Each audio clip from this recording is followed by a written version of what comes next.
부동산 투자 모임, 경매 관련 스터디, 재테크 강연, 대학원 과정 이런 데에서 자신이 성공한 투자자다. 내가 이천에서 알아주는 땅 부자다.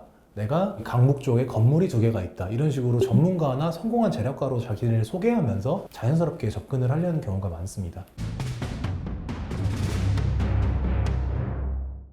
네, 안녕하세요. 변호의 정석 장현우 변호사입니다. 제가 2차례에 걸쳐서 사기꾼에게 돈을 돌려받는 방법 말씀드린 적이 있는데, 이번 영상에서는 제가 정말 많은 사기 케이스를 접하면서 느꼈던 사기꾼의 특징, 그리고 그 사람들이 행하는 사기 패턴에 대해서 한번 말씀드리려 합니다. 첫 번째로 이 사람들이 가볍고 조금 돈이 많이 들지 않는 부분들에 대한 약속은 정말 잘 지키려고 노력을 합니다.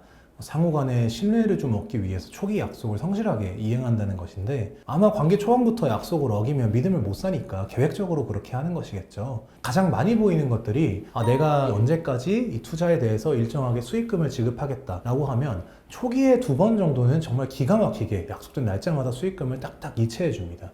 이를 통해서 이제 피해자들은 이 사람이 정말 믿을 만한 사람이구나, 정말 투자를 하면 나에게 리턴을 주는구나 라는 믿음을 사게 되고 더 큰 금액을 투자하거나 추가적인 요구를 수용하도록 해줍니다.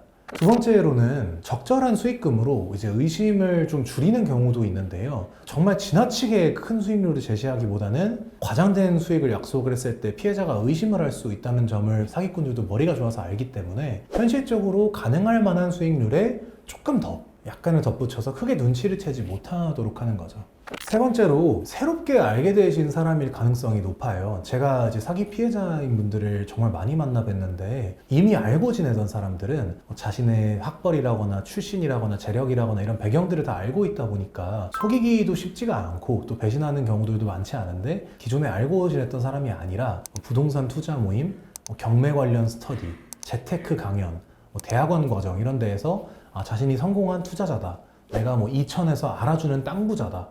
내가 강북 쪽에 건물이 2개가 있다. 이런 식으로 전문가나 성공한 재력가로 자기를 소개하면서 자연스럽게 접근을 하려는 경우가 많습니다. 네 번째는 본인을 굉장히 믿을 만한 사람이라고 배경을 과시를 합니다. 사기꾼은 자기를 이제 신뢰할 수 있는 사람처럼 보이려고 서울대 출신이다, 연세대 졸업을 했다, 대기업에 근무했었다, 이런 식으로 본인의 직업이나 경력을 과장하고 국회의원이나 대통령과 아는 사이다, 회사 대표와 같은 사람들과 친하다, 이런 얘기들을 계속해서 흘려가지고 뭔가 있어 보이는, 부각시키려는 모습들을 많이 보이려 한다는 거죠. 5번째는 좀 친절하고 인간적으로 좀 솔직한 척을 좀 잘 한다고 생각을 하시면 되는데, 술자리에서 이제 신뢰를 얻기 위해서 자신이 사실 좀 이런 면에선 부족하다, 이런 식으로 솔직하고 진솔한 모습을 보여주기도 하고, 상대방이 그런 힘든 얘기들을 했을 때 공감하는 태도로 호감을 쌓기도 하고, 그 과정에서 선물을 준다거나 해서 피해자들의 심적인 경계를 조금씩 허물기 시작을 합니다. 또 힘들거나 슬픈 상황에서 적극적으로 이렇게 좀 도와주려고 하기도 하고요. 근데 그런 것들이 전부 다 정말 좋은 사람이라서 그런 경우도 있겠지만, 내가 나중에 이런 믿음을 산 다음 이 사람에게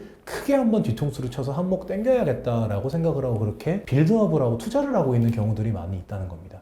6번째로는 자기 명의나 가족의 재산이 많다는 말을 반복적으로 하는데요. 사기꾼은 자기나 가족이 이제 막대한 재산을 보유하고 있다고 반복적으로 주장을 하고, 아버지가 대기업 대표라거나 공장, 땅, 강남 아파트 이런 것들을 구체적으로 언급하면서 내가 그런 것들을 갖고 있다라고 하는데, 실제로 명확한 증거는 없이 예를 들어서 좀 고가의 차량인데 연식이 오래된 중고차 같은 것들을 렌트나 리스 같은 걸로 뽑아온 다음에 내가 이렇게 비싼 포르쉐, 마이바흐 이런 것들을 타는 사람이다 라고 중고로 가져온 다음에 그걸 결국 내지 못해서 처분을 하면, 요새는 차를 타고 다니는 게 불편하다 이런 식으로 있던 차가 갑자기 없어졌는데 허위로 그렇게 과장을 한다거나 이런 경우가 굉장히 많습니다.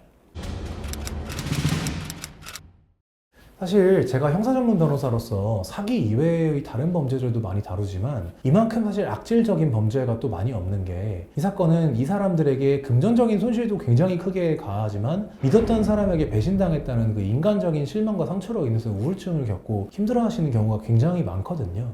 또 사기 피해를 입으신 분들은 자신에 대한 자책과 괴로움으로 이제 힘들어하시는 경우도 많기 때문에, 철저하게 계획된 사기꾼의 잘못에 대해서 한 번쯤 의심을 해보시고, 내가 이 사람으로부터 돈을 돌려받으려면 사기로 형사고소를 진행하는 것만으로 과연 충분할 것인가, 이 사람이 이 부분을 재산을 좀 빼돌려놨다면 빼돌린 그 재산에 대해서 강제집행 면탈이라거나 채권자 취소권 같은 민사상의 소송을 제기를 해서 내가 다시 원상복구를 시켜서 내가 가져올 수 있는지, 이런 현실적인 수단들은 또 무엇이 있을지까지도 한번 검토를 받아보셔야 될 겁니다.